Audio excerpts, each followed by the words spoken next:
Bismillahirrahmanirrahim. Assalamualaikum warahmatullahi wabarakatuh. Innal hamdalillah nahmaduhu wa nasta'inuhu wa nastaghfiruh wa na'udzu billahi min syururi anfusina wa min sayyiati a'malina may yahdihillahu fala mudhillalah wa may yudhlil fala hadiyalah. Selamat berjumpa kembali dengan saya Hendy Rakasiwi di channel Baraya Handayani. Teman-teman sekalian, bahasan kita kali ini adalah bentuk dari diferensiasi sosial. Bentuk dari diferensiasi sosial itu bisa berupa satu, jenis kelamin atau gender, lalu yang kedua usia, lalu yang ketiga adalah ras. Yang dimaksud dengan ras itu adalah penggolongan manusia berdasarkan ciri fisik, yaitu berupa warna kulit, bentuk rambut, warna mata, tinggi badan, dan warna rambut. Kemudian di antara ras itu ada ras Kaukasoid. Yang berikutnya ada ras Mongoloid, ada ras Negroid, ras Australoid, dan ada ras khusus, yaitu ras yang tidak dapat dimasukkan ke dalam 4 ras di atas. Kemudian bentuk dari diferensiasi sosial yang lain ada suku bangsa.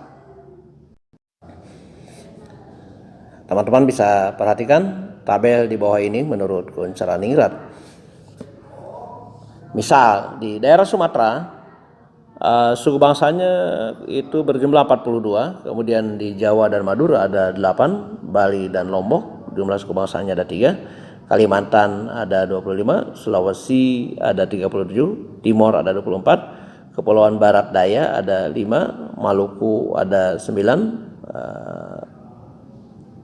Ternate ada 15, Irian Jaya atau Papua ada 27. Jadi kalau dijumlahkan menurut Kuncharaningrat ada 195 suku bangsa. Selanjutnya, bentuk dari diferensiasi yang lain ada diferensiasi agama. Nah, menurut Emil Durkheim, agama itu berisi, yang pertama adalah sesuatu yang dianggap sakral, lalu yang kedua sekumpulan kepercayaan, lalu yang ketiga agama itu ada penegasan kepercayaan dengan melaksanakan ritual, yaitu berupa ibadah, lalu yang keempat sekumpulan kepercayaan yang ikut dalam ritual yang sama. Berikutnya, bentuk dari diferensiasi sosial ada diferensiasi pekerjaan. Artinya, setiap orang itu memiliki pekerjaan sesuai dengan keahliannya masing-masing yang berbeda. Karena setiap individu itu memiliki keahlian yang satu sama lain kemampuannya saling berbeda begitu.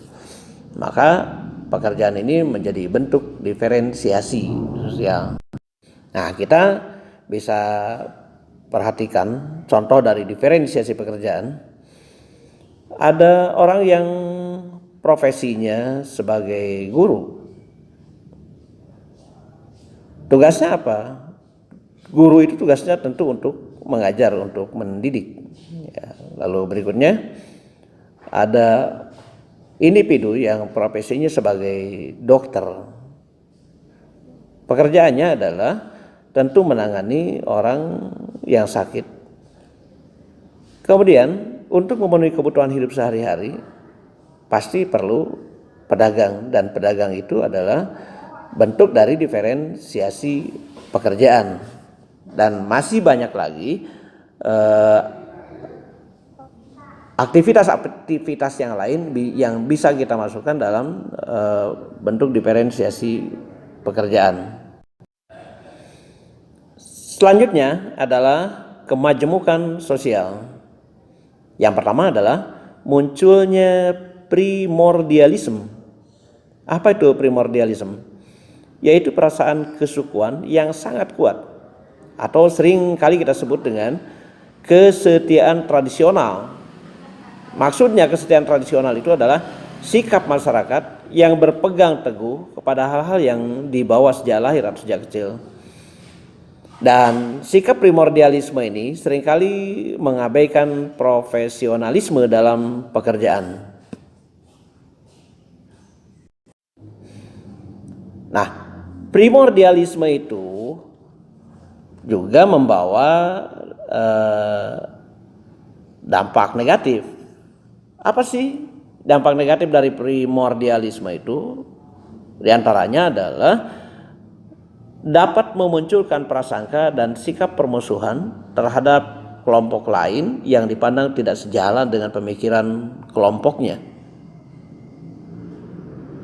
Nah, itu sisi negatif. Selanjutnya, primordialisme itu juga membawa sisi positif. Apa sisi positifnya dari primordialisme? Sisi positifnya dari primordialisme itu tentu saja dapat memperkuat dan mengikat hubungan antar kelompok menjadi lebih baik. Nah, itu diantaranya sisi positif dari primordialism. Yang kedua, apa yang disebut dengan etnosentrism.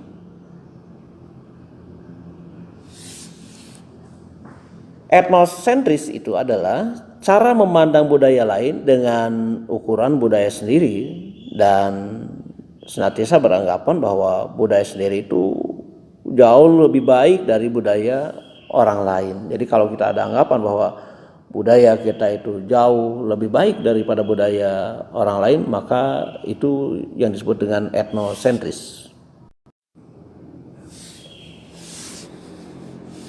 Keuntungan dari etnosentrism yang pertama, menjaga keutuhan dan kestabilan kebudayaan. Lalu yang kedua, mempertinggi semangat patriotisme. Lalu yang ketiga, kesetiaan yang tinggi kepada bangsa. Lalu kerugian dari etnosentrisme adalah yang pertama, mengurangi keobjektifan bagi ilmu pengetahuan. Lalu yang kedua, menghambat hubungan antara kebudayaan satu dengan lainnya. Lalu yang ketiga, menghambat proses asimilasi antar kelompok. Lalu selanjutnya ada yang disebut dengan berkembangnya politik aliran. Apa politik aliran itu? Politik aliran itu adalah politik yang membahas keragaman paham. Ya, nah itu yang disebut dengan perkembangan politik aliran. Ya, demikian bahasan kita kali ini. Semoga Allah senantiasa memberikan perlindungan, memberikan kesehatan kepada kita dan keluarga, dan mudah-mudahan kita dilancarkan oleh Allah Subhanahu wa taala dalam segala macam urusan. Mohon maaf atas segala kekurangan. Terima kasih. Assalamualaikum warahmatullahi wabarakatuh.